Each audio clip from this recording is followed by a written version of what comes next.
And a lot of reasons why I don't use driftwood in my tanks is, well, I just tried going live for you guys. I don't know, some reason the internet's not even working out here. I don't know how it gets worse, but whatever.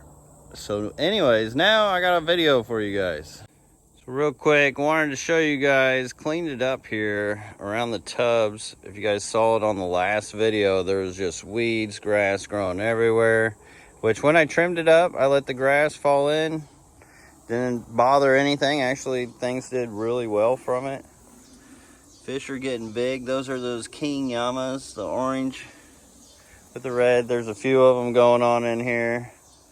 We got the black rice fish. I did a whole video showing all this, but I was gonna hang out here, answer your guys' questions, do all that stuff, because I wanted to spend some time with you guys, and I really don't understand why the internet is being a real pain. But we do got some options I'm looking into with we have to change the electricity company and everything to get this fiber optic. I don't know why that's the deal, but we might have to do some working out. Maybe we can get some solar panels onto the farm and work out a deal where we get electricity and internet for free. So that's going to be a little to-doing. But until then, you know, figured we'll get some more videos out for you guys. This is just the tip of the iceberg.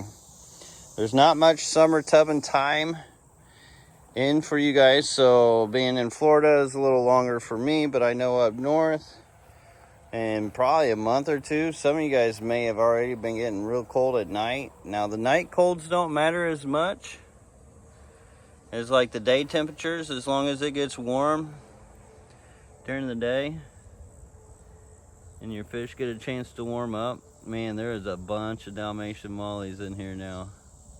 I know a lot of you guys are waiting on them. Absolutely loving these ponds. They all got filled up with rain the other day.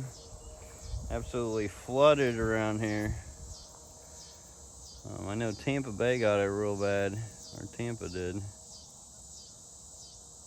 Tons of little fish in there. And then this one's the coolest. I showed you guys where a lot of the grass was growing into it, but it's just taken over by all kinds of weeds here in the middle.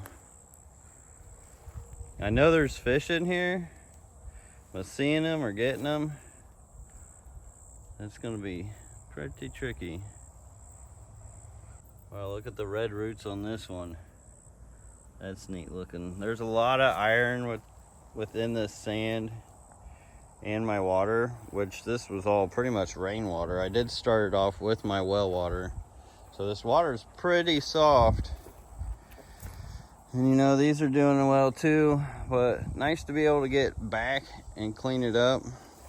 I did mention I would give you guys an update on the aquarium garden as well. I know this is kind of a run and gun video. It is what it is. It's what I got time for right now, but hey, it's better than nothing. There's not a whole lot going on in these. Like, I do got some live food cultures and like a few of these tanks. And then I've got my goodeids in here, and then I've got some killifish, hopefully still in there. They didn't get flooded out. Madagascar rainbow fish ended up passing away. I think they were just getting too old. I've had them forever. A lot of my rainbows have been kind of getting towards that age from the old house that I brought. Then I also had this tree absolutely destroy one of my 29-gallon highs. Luckily there wasn't anything in there, but I decided to aquascape a couple of my tanks that I didn't really want aquascaped like that. As you guys know, I don't usually use driftwood in my tanks, and a lot of reasons why I don't use driftwood in my tanks is the fact that it's a pain in the butt to catch fish around driftwood, and it's also an algae magnet. But there is no fixing this aquarium.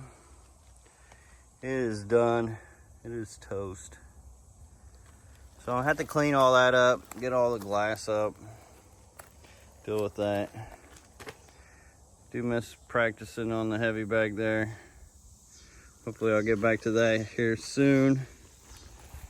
But a lot of these tanks look really neat. Like, I've got some think it's cattails growing out of this. I don't know if they just come from the wild birds dropping seeds or what. Look at that forest of guppy grass, pearlweed. Look how tall that pearlweed is. I don't think I've ever seen pearlweed that straight up. Because usually it kind of bunches up and grows out. This stuff is growing straight up. Wild looking. Got some kind of like poison oak trying to grow in here, whatever that stuff is. Next to it. Even little 2.5s. Look at that. Reishi looking real thin out here. Reishi is looking weird. No water changes. Dwarf Sage doing well out here. Potamagitengai doing well as well. Some kind of moss. I'm not sure which moss that is. Update on the Aquascape tank. Absolutely no maintenance. This is what happens. Things die off. They start growing algae. It's a whole different cycle. So it's looking really natural now. But not as pretty as it did. Maintenance goes a long way when it comes to aquariums. And I got all the black rice fish here growing through all these tanks. Got one of those rush plants from the yard still growing up and out. So with this being my first year of summer tubbing out here in Florida, a lot of it's just getting used to what actually works out here, what doesn't work out here, what's easy, what's not easy, and go from there. And kind of like how the nature operates too. Being out here in the country, you never know how it's going to operate. Luckily, I haven't had a lot of predation outside. Dragonflies had their season early in the season. I haven't seen much for the dragonfly larvae to come out since. I have seen dragonflies hatch. I know some people say it takes 2 to 5 years for them to actually grow out and hatch out. Not true, they did it within the year. And frogs were a seasonal thing at the very beginning, which we don't have to worry about them anymore. Haven't heard or seen them in a long time. So I think they just really come out during mating season. And also learning how some of these lines do with breeding out within a group, or if they don't like to breed out in a group. Lots of rice fish out here.